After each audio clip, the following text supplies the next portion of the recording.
Bom, pessoal, eu me chamo Oliva Neide, sou biomédica, sou habilitada em análises clínicas e imaginologia, estou concluindo uma pós-graduação em citologia clínica e sou mestranda em biociências aqui na Univasf, tá? A gente vai começar, a disciplina de técnicas radiológicas 1. A nossa primeira aula é essa gravada, mas todo o conteúdo descrito aqui a gente vai ver, de modo síncrono, ao vivo, nos sábados, Isso, nos sábados. Na segunda-feira é o dia que eu disponibilizo os materiais, tá? Então, hoje, para a gente dar início à nossa aula, a gente vai começar a falar um pouquinho, sobre a anatomia radiológica e o posicionamento dos membros superiores, tá?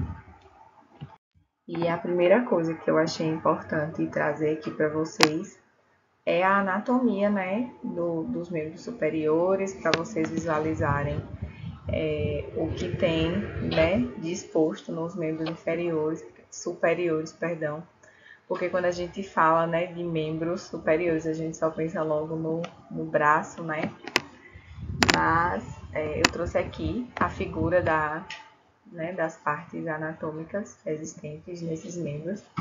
A primeira delas é a clavícula, tá? Ela fica aqui na parte mais superior, próximo ao ombro. Temos a escápula, tá? Essa estrutura aqui de escápula a gente consegue perceber quando a gente movimenta, a parte posterior, das costas, tá? O húmero, que é um osso longo, tá? É um dos maiores ossos longos que a gente tem no corpo, Aí tem o rádio e a una, que é aqui no nosso antebraço, No punho a gente tem os carpos, E os metacarpos, e nos dedos, das mãos a gente tem as falanges. Aí aqui tem as falanges distal, medial e proximal, que vocês devem ter visto aí em anatomia radiológica, certo? Então, tudo que diz respeito sobre o posicionamento, das incidências referente, a todas essas partes anatômicas aqui, a gente vai ver no decorrer da aula de hoje, tá? Lembrando que na aula ao vivo, possivelmente, essa aula seja dividida em 2 encontros, porque é uma aula bastante extensa, tá? Mas aqui eu vou mandar tudo de uma vez só para vocês, beleza? Para começar, é importante, a gente trazer algumas considerações gerais, sobre o posicionamento, ou seja, de como é feito o posicionamento para a realização de exames de raio-x dos membros superiores, Aí, lendo o que tem aqui, os exames radiográficos envolvendo o membro superior em pacientes ambulatoriais, esses pacientes que já são internados em unidades de saúde, geralmente são realizados com o paciente sentado, de lado na extremidade da mesa, em uma posição que não é nem forçada e nem desconfortável.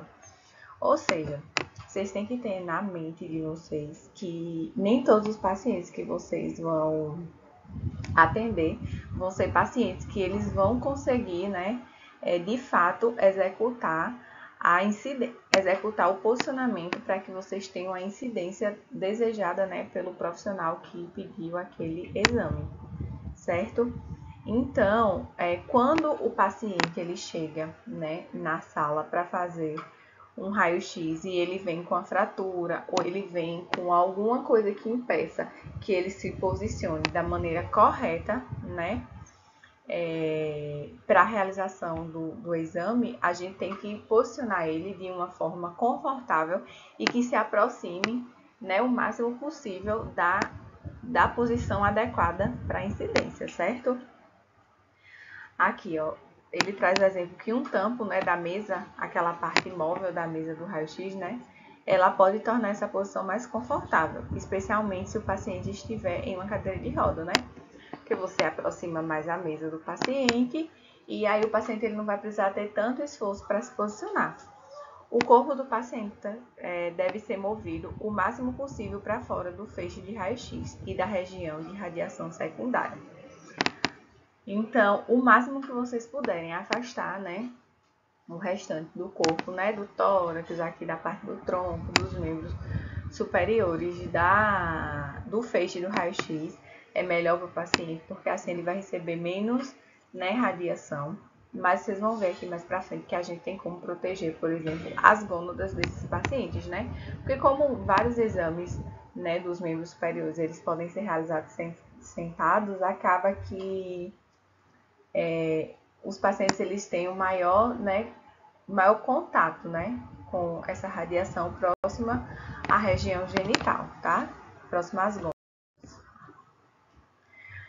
A altura da mesa, né, ela deve estar ao máximo da altura do ombro. Deve estar próxima, né, da altura do ombro, de forma que o braço possa estar completamente apoiado, tá? Nada de deixar a mesa muito embaixo para o paciente ficar se escorando, né, botando força, ou então nem em cima também, para ele ficar fazendo esforço também para se escorar, porque não vai sair, né, uma incidência legal, tá? Tem a gaveta também de Burke, né, que deve ser movida para o lado oposto da mesa, né, radiográfica, a fim de reduzir a quantidade de radiação secundária, né, produzida pelo dispositivo. Eu não sei qual é, né, o nível de conhecimento de vocês acerca, né, da sala de radiografia.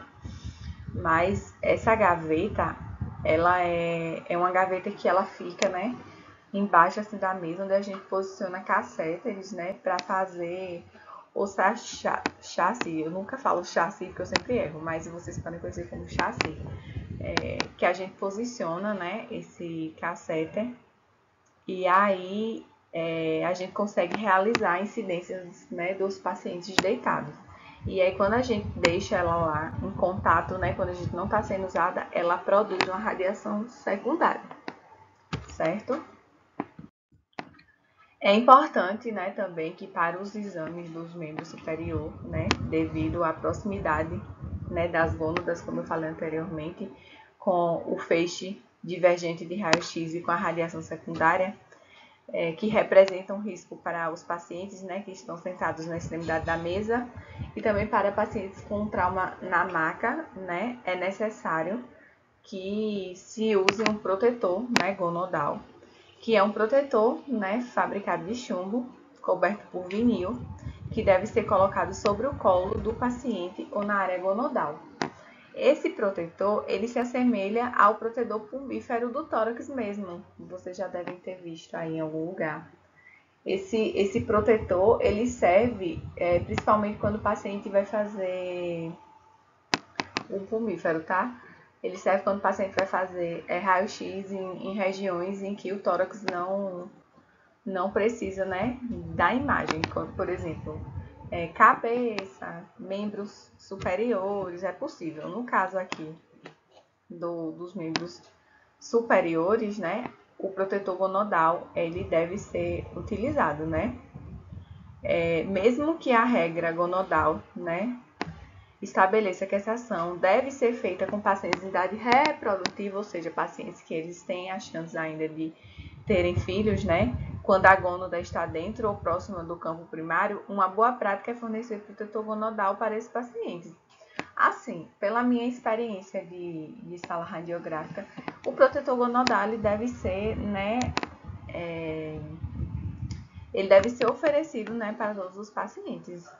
Se o equipamento existe, se a gente sabe que provoca algum dano, por que não oferecer ao paciente? Mesmo que ele não esteja na idade reprodutiva, o máximo possível que a gente puder evitar que o paciente ele tenha contato, né, com os raios secundários, é melhor para a saúde, né, desse paciente. Tá? Aqui alguns parâmetros, né, da distância, né, para a gente poder capturar a imagem. Uma distância, né, fonte receptor da imagem mínima comum é de 40 polegadas, ou seja, 100 centímetros, tá? Então, eu afasto a ampola mais ou menos 100 centímetros, né, da região que eu desejo capturar a imagem, né? com a finalidade de manter, né, o DFR constante, né, de 40 polegadas, ou seja, de 6 centímetros, quando as radiografias são feitas com os RIs diretamente na mesa, né? A altura do tubo deve ser aumentada em comparação com as radiografias feitas no RI na gaveta de Buchmann. Ou seja, quando o paciente, né, ele está diretamente na mesa, tá? Ele está deitado na mesa e tal, né? A gente tem que aumentar a altura do tubo, né? Já que a exposição acaba sendo maior. Já quando, né, o paciente ele está nessa gaveta, né, ele faz a radiografia com a ajuda dessa gaveta, o cassete ele vai estar mais embaixo. Então, isso não afeta diretamente o paciente, fazendo com que a distância continue sendo a mesma, tá? A gaveta de Buchmann é diferente, né? Geralmente de 3 a 4 polegadas, né? Que é de 8 a 10 centímetros para os mesmos tipos flutuantes, tá?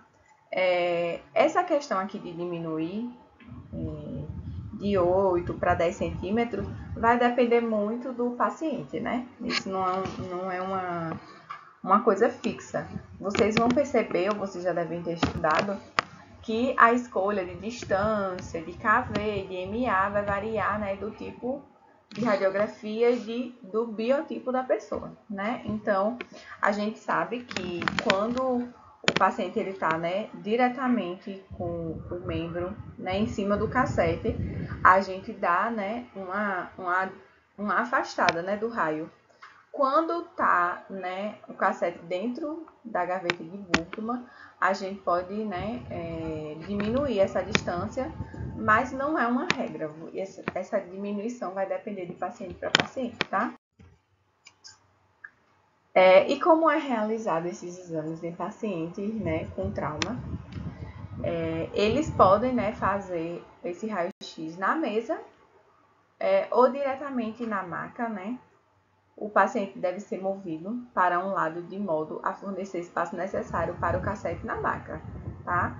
Existem raios-x que eles são móveis, tá? É muito comum em hospitais. E aí, você posicionar o paciente de uma maneira que você consiga visualizar a estrutura desejada na maca é válido, certo? Pacientes pediátricos, né? As crianças. É uma coisa bem complexa, né? Para quem trabalha na sala de raio-x, porque criança não entende, tá? Mas o movimento, né, do paciente representa um papel importante, né, na radiografia pediátrica, porque normalmente as crianças, né, elas não colaboram, elas já começam a fazer caso antes de saber exatamente o que vai acontecer, tá? E aí, quando não tem a colaboração mínima para a realização, né, do exame, é necessário fazer a imobilização, né? Que, na maioria dos casos, né, ajuda as crianças a manterem essa posição adequada para a realização do exame. Aí a gente também pode usar de algumas coisas, né, de alguns elementos que podem ser radiotransparentes, né, que são úteis, como, por exemplo, esponjas e fitas adesivas. Podem ser usadas também, né, almofadas de areia, que mais é necessário, né, cuidado devido ao peso, mas a regra, né, para a realização é que você consiga capturar o mais próximo possível da incidência, tá? Então, nesse caso aí a gente usa da criatividade, usa do que tem, né, nas salas e tenta fazer o melhor possível. Aqui, os pais, né, nos pacientes pediátricos, eles são solicitados, né, frequentemente para ajudar na realização desse exame. Se for permitido, né, que os pais eles permaneçam na sala de raio-x, né, durante o exame, deve-se providenciar o protetor adequado, né, o avental pulvífero, para que os pais eles não recebam uma quantidade de radiação muito grande. Também é importante, né, que o técnico ou o tecnólogo fale com a criança, né, de uma maneira suave, com a linguagem que ela possa entender prontamente para garantir, né, a cooperação máxima. Ou seja, quando a gente é profissional de saúde e a gente lidar com muitas pessoas, é também importante a gente saber lidar, né, com crianças. As crianças elas precisam também, né, fazer exames e na maioria das vezes elas não colaboram.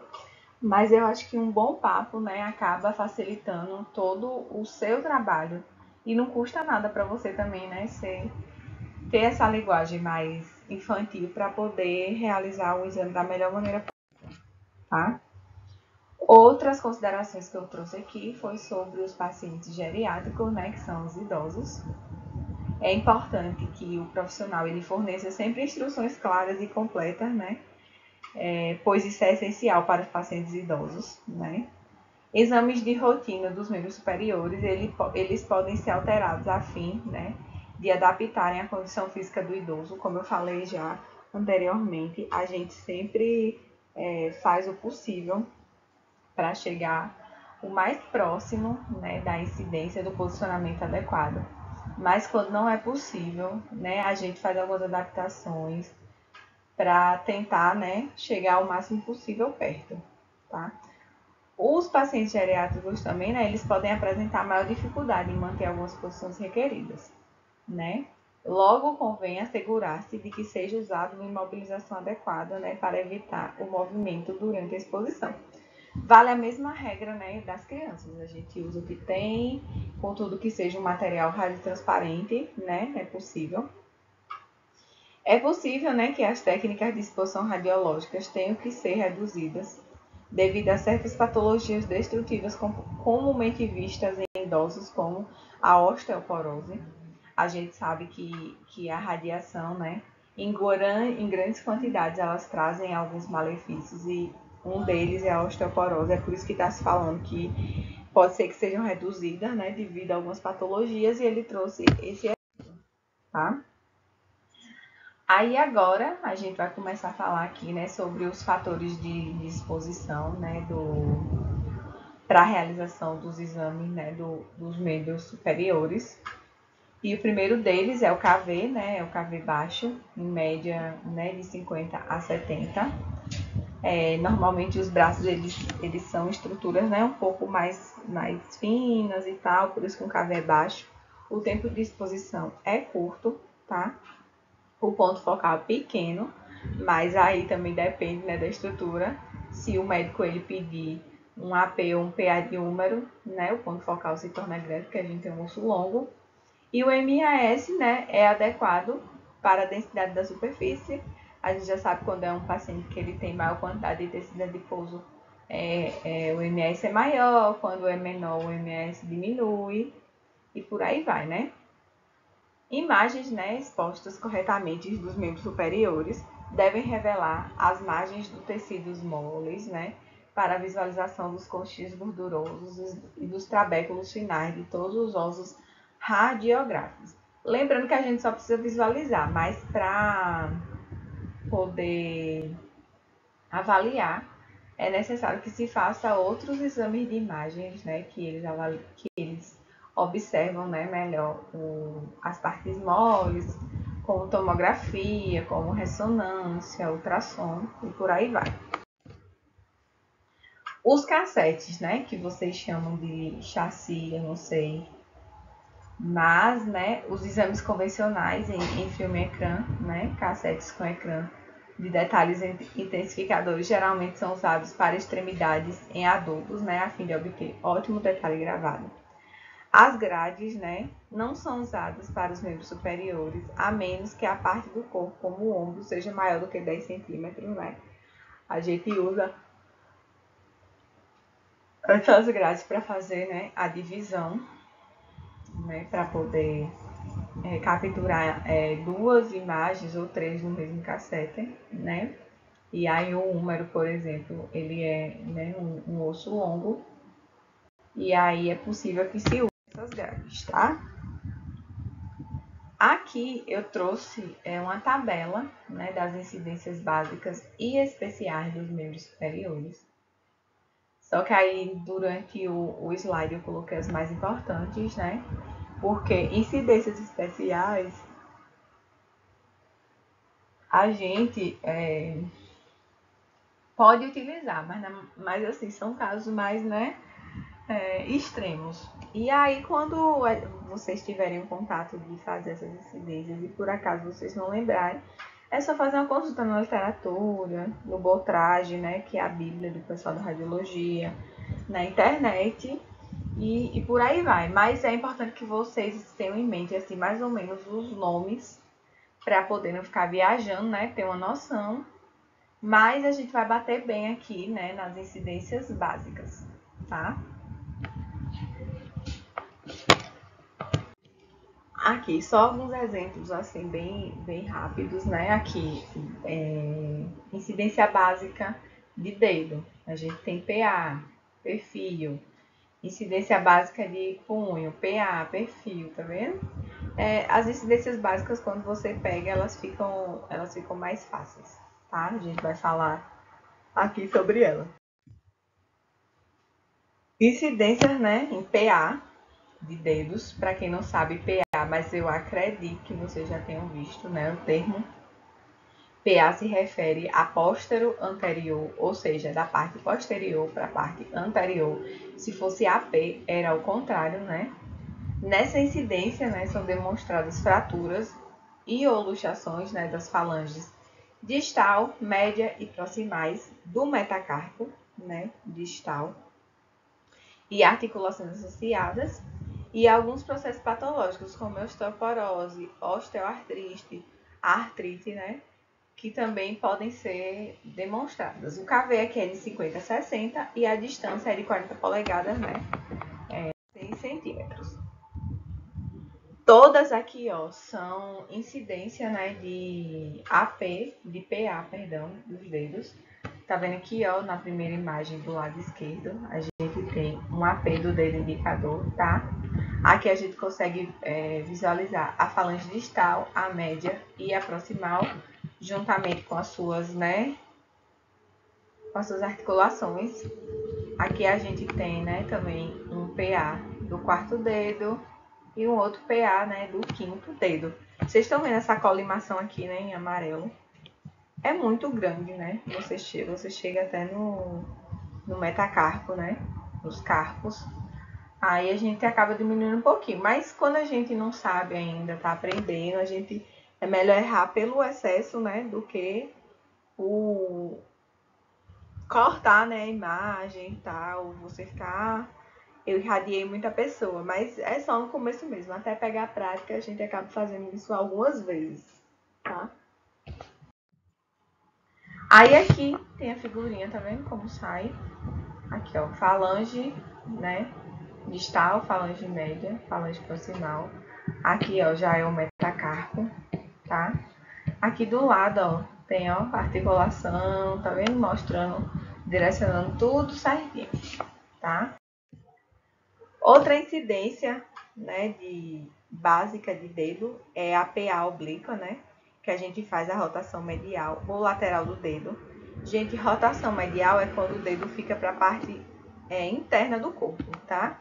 Quando é lateral, é para a parte externa do corpo. Só exemplo, ó. Aqui, ó, na primeira figura. Tá vendo? Rotação medial. Por quê? Porque eu tô rodando para dentro, tá? Para dentro do meu corpo, certo? Aqui, ó, rotação lateral, tá?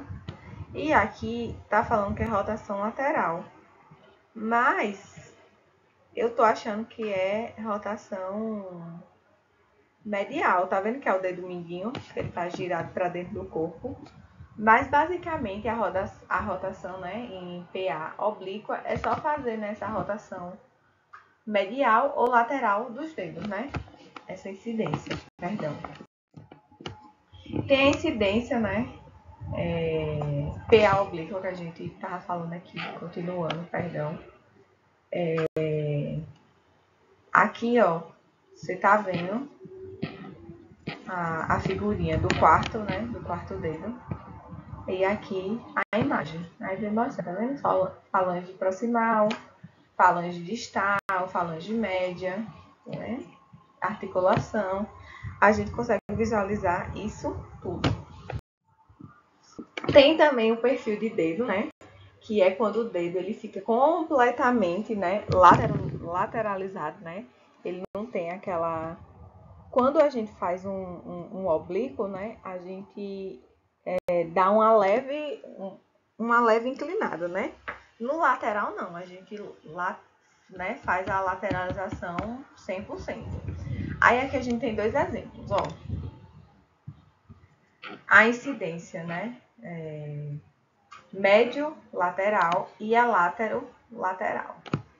Professora, como é isso? Vamos lá. Látero medial ou latimedial, né? Como tem escrito aqui. A incidência lateromedial, você vai girar o dedo, né? O raio central, ele vai bater na parte de dentro, né, do dedo, certo? Quando você faz médio lateral, é como se fosse para fora, como se você estivesse externando, tá? Lembra sempre, medial é para a parte de dentro, lateral é para a parte de fora, beleza? Aí aqui você tá vendo, ó, na figura 545, que o dedo, né, ele tá girando, né, para dentro. Aí aqui, ó, é médio lateral. Mentira, para fora. Ó o punho como tá. É lateromedial. Já aqui, ó, como ele tá girando para dentro, ele era lateromedial. Girou para dentro, medial. Girou para fora, lateral. Lembre-se sempre. Aqui eu tenho outros exemplos, tá vendo aqui, ó, lateromedial, tá? E aqui, ó, lateromedial. As duas só mudam em dedos, né? Só muda o dedo. Aí aqui, como sai o raio-x, tá vendo? A gente consegue observar aqui, ó, falange distal, falange média, articulação, falange proximal, tá? Incidência, né, AP, de polegar. Aí você vai ver essa foto aqui, aí você vai falar assim, professora, isso é AP não, isso é PA. Por quê? Porque se você for ver, né, aí tá na parte de baixo da mão, né? Mas não, vocês já devem ter ouvido falar, né, da posição anatômica em algum momento aí na vida de vocês. E essa posição anatômica faz com que as nossas mãos elas fiquem com a palma voltada para frente. Então, a nossa palma é a P. A frente aqui, essa parte de cima da nossa mão é PA, tá? Aí aqui é uma incidência de PA, de AP, perdão, mostrando o polegar, tá? Mas não tem muito segredo, não. É só vocês sempre conseguirem posicionar o paciente da maneira mais confortável possível. Aí aqui, ó, você consegue, o que é que você consegue visualizar com esse tipo de radiografia, né? Tem falange distal, proximal, metacarpo, tá vendo? E você consegue ver alguns ossinhos aqui do nosso punho, tá? Como, por exemplo, o trapézio. Aqui, PA de polegar, tá vendo? É o contrário. Aí você fala assim, ô professora, por que esse homem tá botando esse dedo em cima da madeira? Porque a madeira é um material radiotransparente. Ou seja, o raio-x, né, ele bate nesse tipo de material, mas não gera, né, nenhum artefato, nenhum impedimento, né, na formação da imagem. Por isso que ele é um material, né, radiotransparente. Beleza? Aqui a incidência em PA oblíqua, né, rotação medial do polegar. Você tá vendo que tem uma rotaçãozinha, né, para dentro, tá? E aí a gente consegue fazer essa incidência. Perfil do polegar, né? Ele fica completamente lateralizado, né? E a gente consegue observar aqui, né, as estruturas presentes nele. Aqui outra figura radiográfica. Aqui, ó, você percebe que consegue ver as falanges, né, a articulação, e ainda consegue, além do metacarpo, e ainda consegue ver aqui, ó, o ossinho do punho, o trapézio, tá? Vamos falar um pouquinho agora sobre a incidência em AP, né, de mão. AP, repito, por conta da posição, né, anatômica, né? Se fosse ao contrário, seria AP, mas como a mão, né, ela tá desse jeito, é PA. E aí não tem muito o que se fala, não. A gente consegue observar tudo, né? Principalmente os ossos do punho. É importante que em raio-x de mão a gente sempre pegue essa parte do punho, porque pode ter, né, algum problema que a pessoa não percebe e tal. Então, é interessante. Então, aí dando continuidade aqui, vocês percebem que a gente consegue, né, visualizar, né, as falanges, né, os ossos do carpo, né, e também do punho, né. E aqui a gente vê também o iniciozinho, né, do rádio e da una, né, na incidência PA de mão. Aí aqui só identificando, né, o que cada parte, né. E aí eu sempre coloco essa imagem porque eu acho importante vocês, né, entenderem o que vocês estão fazendo na imagem, não simplesmente só gerando a imagem e achando que tá tudo certo, né?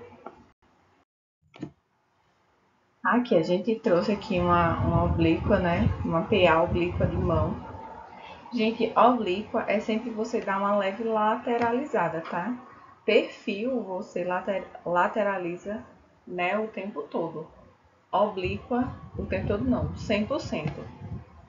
Quando é perfil, né, o lateral, você, né, lateraliza 100%. Quando é oblíquo, você sempre dá uma leve lateralizada, tá? É uma incidência bastante, né, pedida pelos médicos. Aí aqui, né, você vê como sai a imagem, né?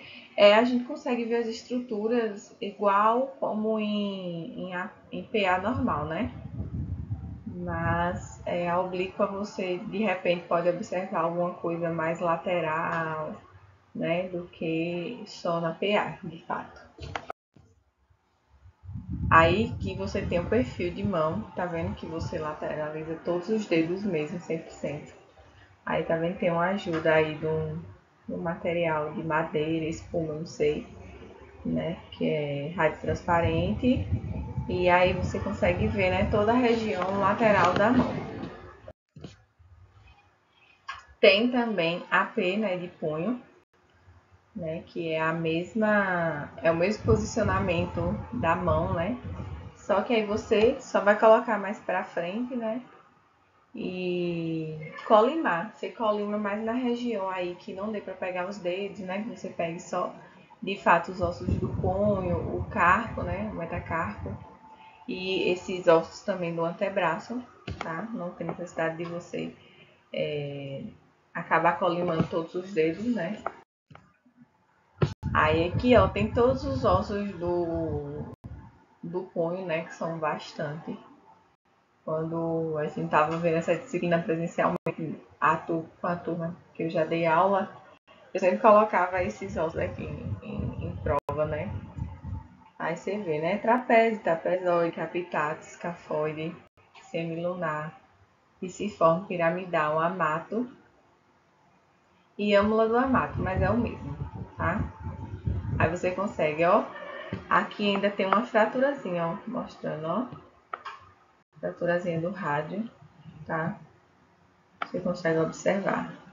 Vocês estão vendo, né, que é uma incidência de punho, mas você acaba, né, pegando esse início aí do rádio e da una. E aí isso ajuda, né, a identificar, né, uma fratura ou alguma questão que possa, né, ter nessa região. Aqui, oblíqua de punho, né? Mesma coisa, lateraliza um pouquinho. Você pode usar, né, a ajuda de algum material. Aí aqui você consegue ver também, né, os ossos do punho, né? O início aqui, ó, os ossos do antebraço e os metacarpos. Perfil, né? Como eu já falei, 100% lateralizado, tá vendo aqui? Aí aqui, ó, rádio, una, capital, escafoide, trapézio, né? Primeiro metacarpo, você não consegue ver, né, todos os ossos, mas essas incidências assim que você vê alguma coisa, tipo ver um osso e não ver o outro, é porque normalmente o objetivo do médico ele é só enxergar, né, aquele osso mesmo, tá? Aqui tem AP, né, de antebraço, tá vendo que o paciente ele tá bem debruçado assim sobre a mesa, tá?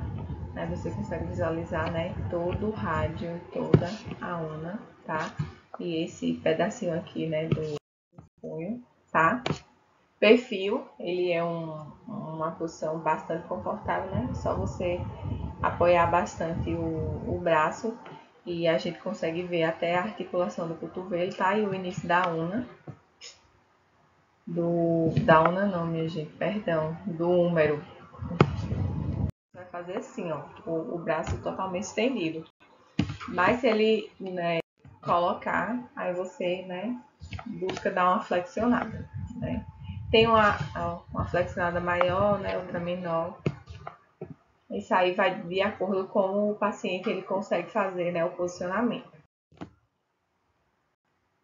Aqui é a mesma foto, né, que dá para vocês verem o que é como é que sai, né, a radiografia, o que é que consegue ser visualizado, tá?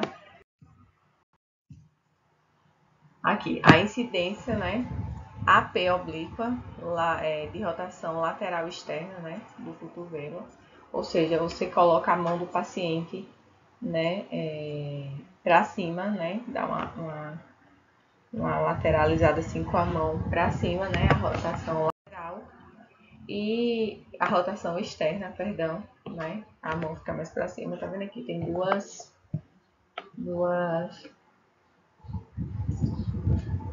dois exemplos, né? Esse aqui essa imagem aqui mais da esquerda é a rotação, né? Mais fácil de fazer, você colocar um peso em cima da mão. Essa aqui já é uma rotação de 45 graus, né? Que o paciente ele tem que forçar mais um pouquinho. Mas repito, né? Isso sempre vai acontecer de acordo com o que o paciente ele consegue, né, fazer, tá? Aqui, ó, vocês conseguem, né, visualizar o que é possível, né? Visualizar nesse tipo de radiografia, tá? Aí aqui, rotação interna, né, do cotovelo, você tá vendo que a mão do paciente fica para dentro, né? É uma incidência bem tranquila, né, para fazer. E tem incidência, né, perfil de cotovelo, é a mesma posição que a gente faz para rádio e una, né, antebraço. A mesma posição, aqui a gente só muda, né, a colimação. Então, aí aqui você só consegue visualizar, né, o que a gente consegue ver com o raio-x, né, de perfil do cotovelo. E a gente termina aqui as incidências, né, de membros superiores. E até a próxima aula.